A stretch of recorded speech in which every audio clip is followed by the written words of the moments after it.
সত্যিকার ভালো মেয়েরা বেশি কিছু চাই না, স্বামী একটু মায়া করে মাথায় হাত বুলাই দিলে সারা দিনের কষ্ট ভুলে যেতে পারে। কথা বলেন ঠিক কিনা? মাঝে মধ্যে বাহির থেকে হীরার আন্টি আনতে হবে না, 2 টাকার একটা চকলেট আইনেন, আইনে শুধু এতটুকু বলেন, আমার হালাল টাকা দিয়ে 2 টাকার চকলেট পাইছি রে বউ, চুরির টাকা না, হালাল পরিশ্রমের টাকা দিয়ে একটা চকলেট পাইছে। দেখবেন আপনার সেই স্ত্রী যদি সত্যিকার মনুষ্যত্ব থাকে, হীরার চাইতে মূল্যবান করে খুশি হয়ে যাবে ওই চকলেট পেয়ে।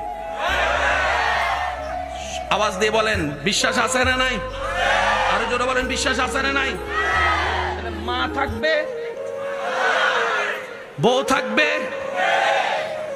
মায়ের, তুমি মায়ের পায়ের আর স্ত্রীর মাথার। এবার বুঝছো?